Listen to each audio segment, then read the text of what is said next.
Hello दोस्तों, फिर से आप सभी लोगों का हमारे चैनल में स्वागत है। आज हम आप सभी लोगों को बीच एसएससी फाउंडेशन बैच जो कि नवीन सर और अंकित भाटी सर के द्वारा लाया गया है, बिल्कुल फ्री फाउंडेशन बैच सभी लोगों के लिए लाया गया है। तो जिन्होंने अभी तक क्लास नहीं देखा है तो RWA SSC एग्ज़ाम चैनल पर जाके देख ले। हम आप सभी लोगों को नवीन सर की जो पॉलिटी की क्लास चलाई गई थी उसके हम handwritten notes PDF revision कराने वाला हूं, और PDF भी वीडियो के डिस्क्रिप्शन में टेलीग्राम चैनल का लिंक है, वहां पे मिल जाएगा। तो आप सभी लोग जल्दी से जल्दी जितना हो सके उतना लोगों को शेयर करिए, क्योंकि कम समय में आपको पूरा रिवीजन हो जाएगा और PDF भी आप लोगों को मिल जाएगा। वीडियो के डिस्क्रिप्शन में टेलीग्राम चैनल का लिंक है, वहाँ पे PDF मिल जाएगा। तो आज हम आप सभी लोगों को बीच SSC फाउंडेशन 2025 जो नायक बैच क्वालिटी नवीन सर द्वारा कराई जा रही है, उसके हम आप लोगों को रिवीजन कराने वाला हूँ। तो वीडियो को लाइक करें, शेयर करें, चैनल पर नए हो चैनल को सब्सक्राइब करें और बेल आइकन को प्रेस करें। तो चलिए आज की वीडियो को शुरू करते हैं।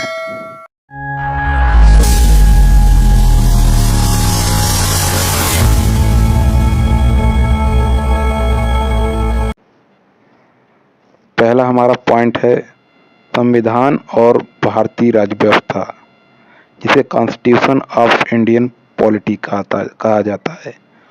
बात कर लेते हैं। इसमें पहला पॉइंट है आपका संविधान और राज्य व्यवस्था।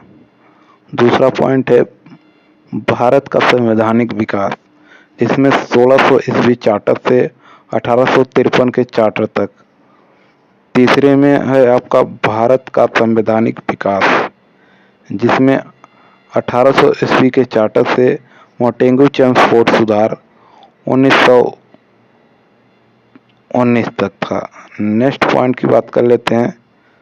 चौथा आपके भारत शासन अधिनियम 1935 और 1937 का प्रांतीय चुनाव था।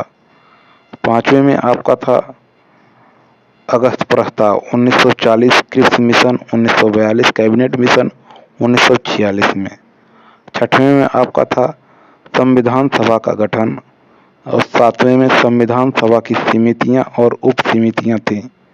वहीं बात कर लेते हैं। आठवें में आपका संविधान के स्रोत थे, और नौवें में संविधान के अनुसूचियां थीं। 10वें में संविधान के भाग थे। 11वें में उद्देशिक थे। वहीं बात कर लेते हैं। 12वें में आपका संघ और उनके क्षेत्र के बारे में बताया गया है, और 13वें में राज्यों का पुनर्गठन के बारे में बताया गया है। 14वें में आपको नागरिकता के बारे में बताया गया है। 15वें में भी नागरिकता के बारे में बताया गया है। 16वें में भी नागरिकता के बारे में बताया गया है। इन तीनों में नागरिकता के बारे में बताया गया है। बात कर लेते हैं 17वें और 18वें में। इन दोनों में मौलिक अधिकार के बारे में बताया गया है। वहीं बात कर लेते हैं 19वें में आपके मौलिक राज्य के नीति निर्देशक तत्व के बारे में बताया गया है। 20वें में आपका मूल कर्तव्य के बारे में बताया गया है। 21वें में राष्ट्रपति के बारे में बताया गया है। 22वें में राष्ट्रपति की शक्तियों के बारे में बताया गया है, और 23वें में उपराष्ट्रपति के बारे में बताया गया है। वहीं बात कर लेते हैं 24वें में प्रधानमंत्री और मंत्रिपरिषद के बारे में बताया गया है। 25वें में महान्यायवादी के बारे में बताया गया है। 26वें में संसद का वर्णन है। 27वें में संसद की कार्यवाही और संसदीय समितियां के बारे में बताया गया है। वहीं बात कर लेते हैं 28वें में आपका विधेयक एवं उनके प्रकार के बारे में है। 29वें में भारतीय न्यायपालिका के बारे में बताया गया है, और 30वें में भारत के नियंत्रक और महालेखा परीक्षक के बारे में बताया गया है। 31वें में आपके राज्यपाल के बारे में बताया गया है। 32वें में राज्य का विधानमंडल के बारे में बताया गया है। 33वें में उच्च न्यायालय के बारे में बताया गया है। 34वें में संघ राज्य संबंध के बारे में बताया गया है।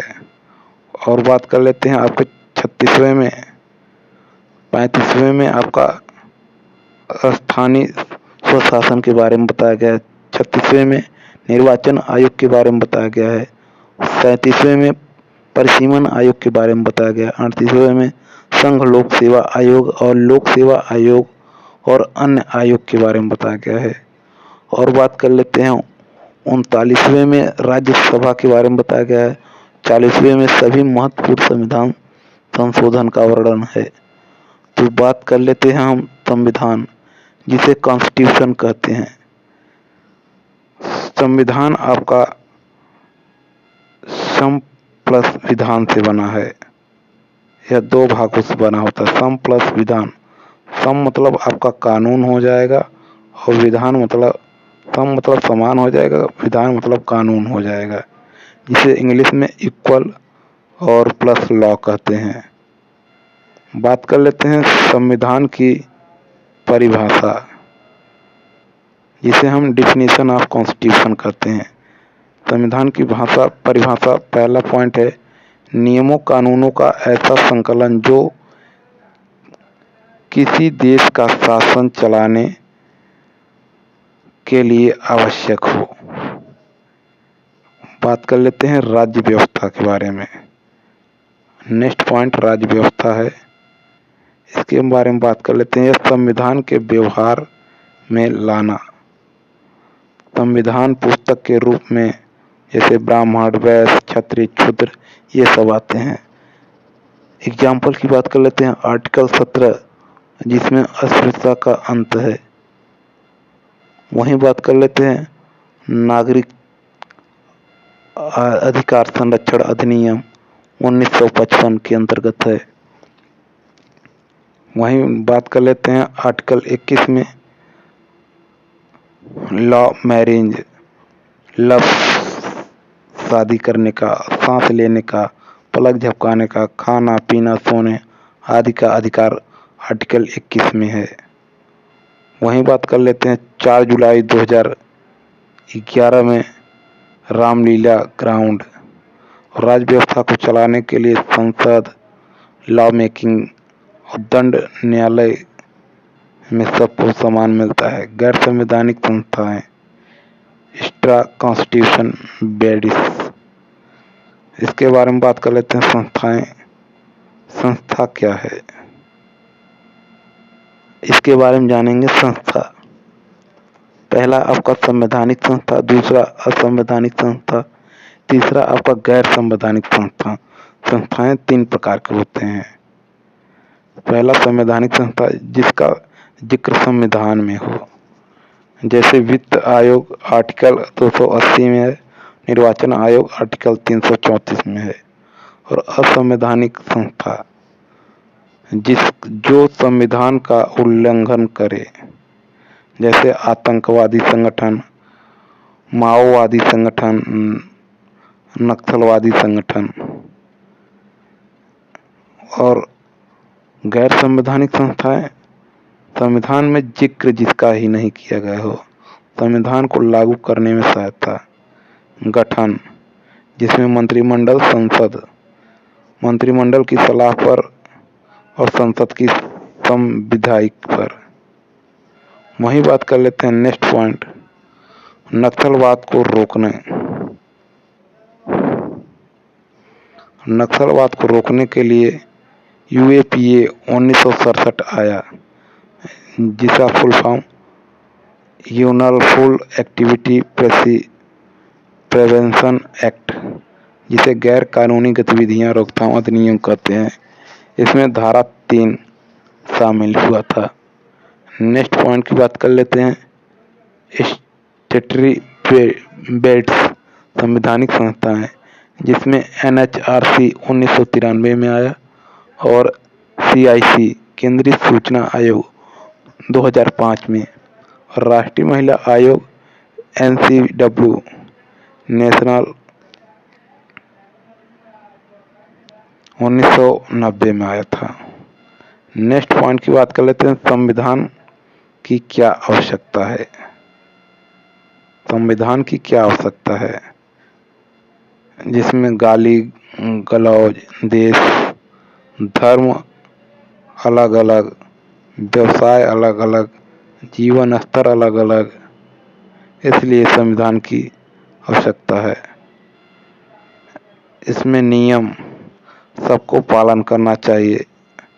संविधान का नियम सबको पालन करना चाहिए, कोई पनिशमेंट नहीं है। और जिसमें राजतंत्र, लोकतंत्र, राजतंत्र यानी राजा का अधिकार होता है, और लोकतंत्र माने लोगों द्वारा चुने गए प्रतिनिधि। नेक्स्ट पॉइंट की बात कर लेते हैं। संविधान का पहला काम यह है कि वह बुनियादी नियमों का ऐसा समूह उपलब्ध कराए जिससे समाज के सदस्यों में एक न्यूनतम समन्वय और विकास बना रहे। संविधान के दूसरा पॉइंट की बात कर लेते हैं। संविधान का दूसरा काम यह स्पष्ट करता है कि समाज में निर्णय लेने को संविधान यह भी तय करता है कि सरकार कैसे निर्मित होगी। वहीं बात कर लेते हैं, जैसे संसद शक्ति जिसके होगी, सरकार, गवर्नमेंट कुछ जाति अन्य जातियों को सेवा करेगी। नेक्स्ट पॉइंट की बात कर लेते हैं। संविधान का तीसरा काम यह है कि वह सरकार पर कुछ सीमाएं लगाए कि वह उनका उल्लंघन कभी न करे।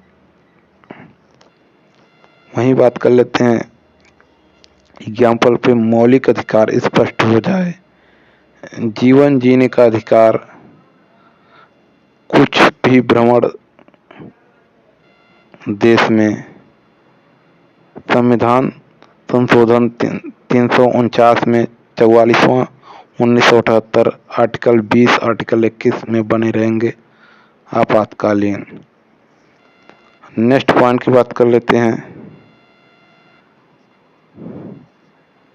संविधान का चौथा काम यह है कि सरकार को जनता की आकांक्षा पूरा करने की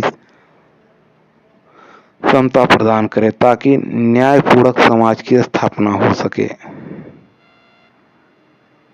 तो वीडियो दोस्तों कैसी लगी कमेंट करके जरूर बताएं।